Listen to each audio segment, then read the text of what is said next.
Salut les amis, welcome on this platform. Zelensky qui se prépare pour aller en France. Vous savez que la réunion de l'OTAN voilà, se poursuit avec, ou vient de commencer avec les ministres de la Défense des pays de l'OTAN. Et qu'il y a une très mauvaise nouvelle actuellement en ce qui concerne le soutien de l'OTAN aux pays de l'OTAN en Ukraine. Le Congrès refuse de valider le projet ou le texte qui donne droit à cette aide aux Ukrainiens à l'auteur de 61 milliards de dollars. Mais ce n'est pas seulement cette mauvaise nouvelle, les amis.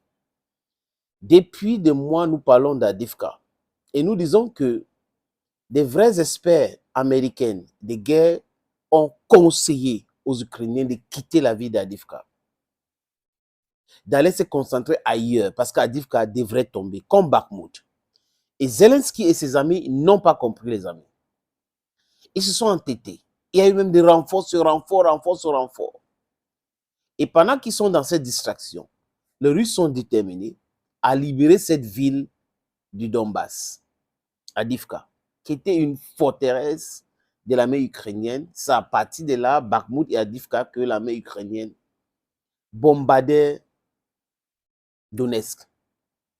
Mais là, les amis, après une mauvaise nouvelle, autre mauvaise nouvelle.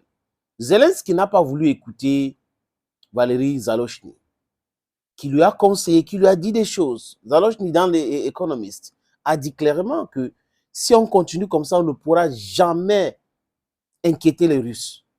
On n'a pas d'hommes, on n'a pas d'ammunition, on n'a pas. Voilà les choses qu'il faut régler. En fait, Zalochny disait que l'Ukraine était en train de perdre. Parce qu'après l'aide de l'année dernière en Ukraine, pour sa grande contre-offensive, qui est devenu l'échec du siècle, les amis, Zalochny a commencé à conseiller son président, qui n'écoute pas. Parce qu'il écoute qui? Il écoute les neocons. Il écoute des gens qui n'ont pas d'expertise en guerre, ni militaire. C'est comme ça un prédicateur.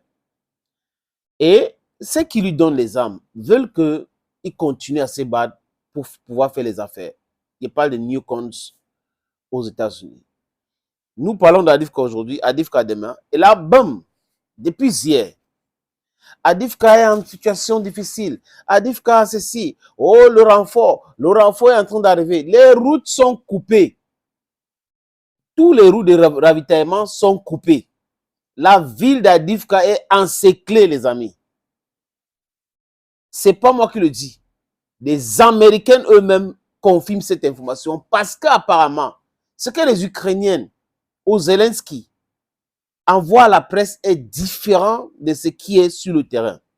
Et John Kirby, qui est le porte-parole de la Maison-Blanche, parce que Michael Jean, c'est le porte-parole du président, la dame. John Kirby dit quoi, les amis? Que les informations que la Maison-Blanche a reçues sont des informations inquiétantes. Pourquoi? Parce que Avdiivka serait en train de tomber. Si ce n'est pas ce week-end, peut-être le week-end prochain, Avdiivka va tomber. Donc, quand les Américains commencent à dire ça, les amis, c'est préparer l'opinion. Ils préparent déjà l'opinion que c'est fini pour Avdiivka. Ils don't finish, quarter for Avdiivka. Avdiivka don't fall. Ceux qui sont là à l'intérieur, on va les prendre comme prisoner of war, POW. C'est de ça qu'il est question aujourd'hui. Et le nouveau chef d'état-major même, Alexandre Sishki, il est en train de dire que s'il continue comme ça, si l'Ukraine continue comme ça, ça va aller nulle part. Il est militaire.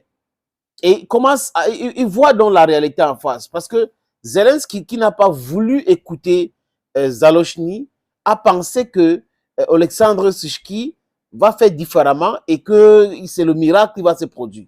Mais Alexandre Sishki, c'est un militaire aussi. Et il a dit aux Américains, il a dit à tout le monde, là où on est en train d'aller là, ce n'est pas du tout bon. On n'a pas d'hommes, on n'a pas de munitions, on n'a pas la motivation. Les hommes sont sur le terrain depuis des mois et des mois, on n'arrive pas à les changer. Donc, c'est un problème grave. Et les forces ukrainiennes ont fait quoi, les amis? Retournement de 360 degrés. Donc, ils se retournent, ils sont en train de fuir. Et pendant qu'ils sont en train de fuir, on est en train de dire qu'il y a de renforts qui arrivent. Pendant qu'on est en train de dire qu'il y a de renforts qui arrivent, les Russes montrent des images de la ville. Et pendant ce temps, les Ukrainiens disent que non, il y a une partie de la ville où on contrôle exactement le même scénario comme à Bakhmut, les amis. Exactement le même scénario comme à Bakhmut. Donc, ils procèdent de la sorte.